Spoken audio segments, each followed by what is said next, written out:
Welcome to the Counter Narrative Podcast, a show designed to change the way we talk and think about education.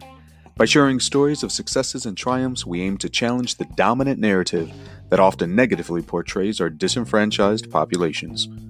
I'm your host, Charles Williams, an educator for 15 years, a current school principal in Chicago, and an educational consultant. Let's get started.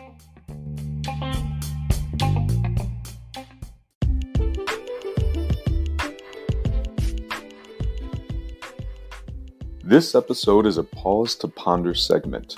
These bi-weekly sessions will allow me to share with you my personal thoughts and reflections on a wide spectrum of topics as they relate to education. It is my hope that you will be able to take something from these segments and apply it in a meaningful way as you continue to do amazing work. Remember, while we all have different roles, we all have a single job: educating our students.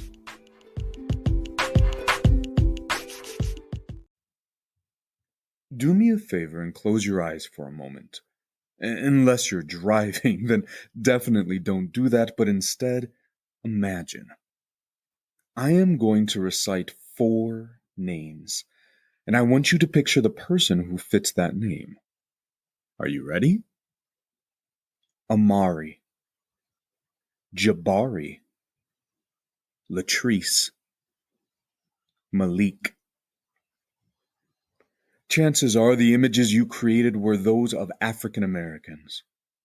That in itself is nothing to be ashamed of, considering that all of these names are founded in African languages, and each brings with it its own unique meaning.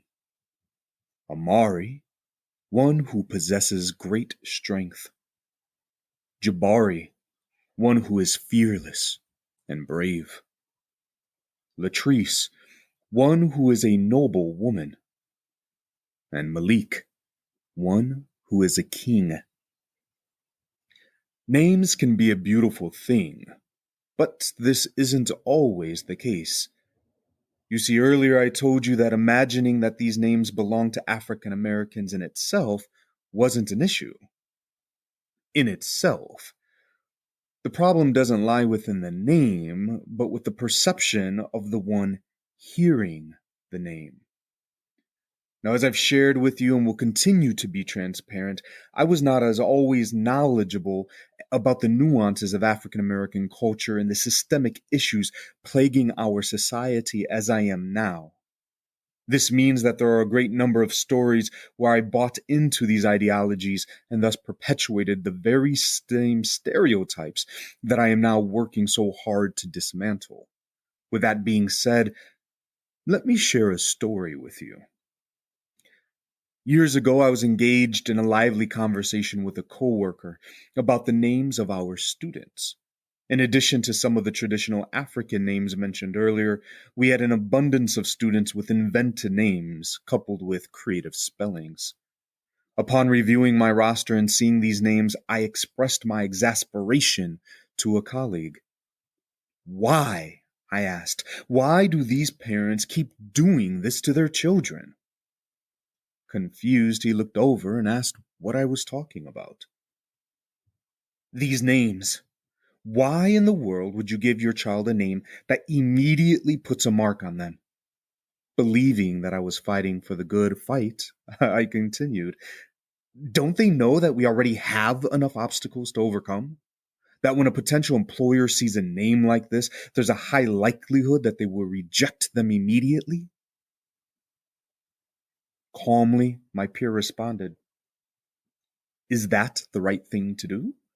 To judge someone solely by their name?" Growing more frustrated, I replied, "Of course not, but it happens all the time. When you apply to college, when you apply for a loan, when you apply for a job, over and over again, your merit, your characteristics, and even your personality are immediately projected without ever even meeting you." Maintaining his composure, he then asked, "So who is in the wrong? The person engaging in racial profiling or the parent who chooses a name for their child?" Infuriated, I retorted, "Those who judge someone simply by their name. But if the parents..." And before I could finish, he jumped in. "Then stop blaming the parents, for they have done nothing wrong. The issue is not what they have opted to name their child. The issue is how society chooses to see them." You see, this type of conversation happens frequently. As we explore the systemic racism that is very much still alive today, we find those who want to push back and change those systems, while others try to find a way to operate within them. In fact, I was recently listening to an audiobook that shall remain unnamed until I can figure out my stance on it. But in it, the author described how there existed a black population both in the North and in the South during the early foundation of this country. Of course, there also existed a white population that stemmed from different parts of Europe. The author pointed out that one could fairly easily divide the early arrivers into two categories: the industrious, educated, and pious who settled in the North, and the relaxed, illiterate, and carefree who settled in the South.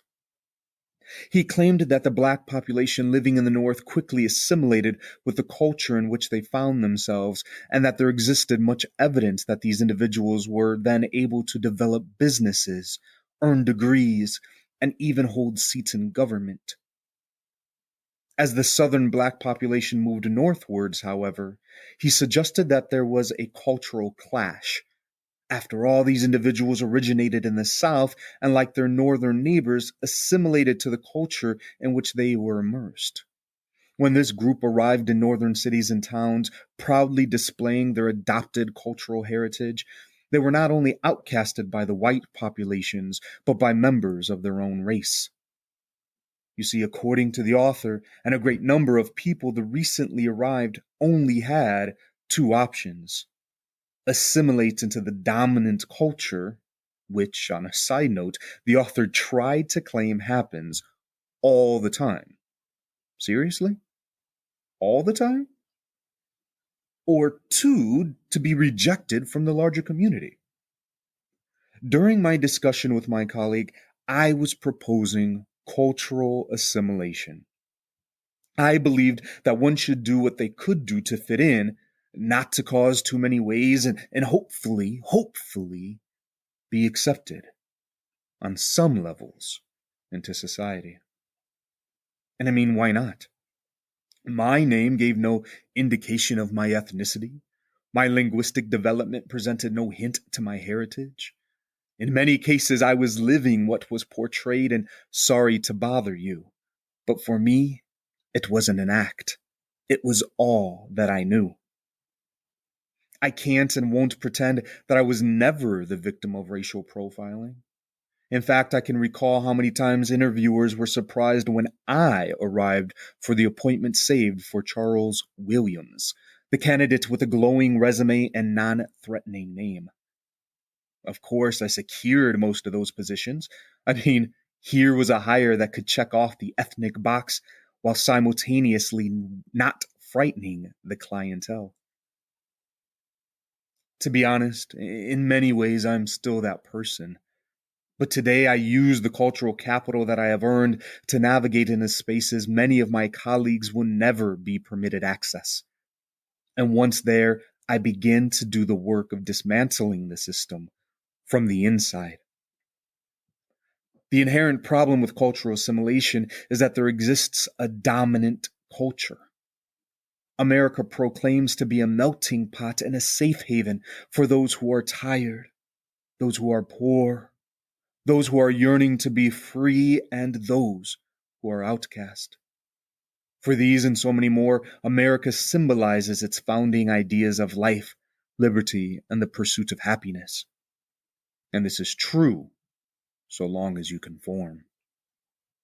Well, I say no more. To those who I have offended in the past because I have mocked your name, whether you were aware or not, I apologize. For those of you who have been blessed with these powerful names, I urge you to stand tall and proclaim them as your own. So many of your names are steeped in rich history and stem from ancient languages.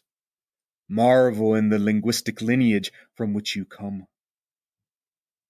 And for those with names that have been invented and developed by parents not wanting to conform, you have the great opportunity to begin crafting your name's meaning. Unlike some of us who need to look up what our names suggest and question whether or not the name fits, you can develop the very definition that will be tied to your name. What will your legacy be? What will your name mean? I am Charles, and I am strong. I am a strong husband, father, grandfather, son, brother, uncle, cousin, and nephew. I am a strong educational leader. I am a strong advocate for equity. I am a strong voice. I am Charles, and I am strong. Who are you?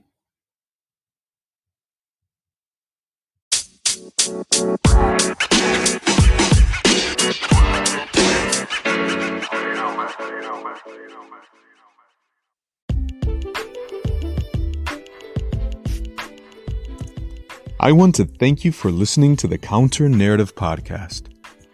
If you like what you are hearing, please be sure to like and subscribe. The show can be found on Anchor, Google Podcasts, Apple Podcasts, and several of your other favorite platforms. This podcast is also featured on schoolrubric.com, where you can find educational articles, videos, and interviews with educators from around the globe. Be sure to connect with the host and other listeners by following the show on Twitter at the CN Podcast and joining the show's Facebook group. Take care.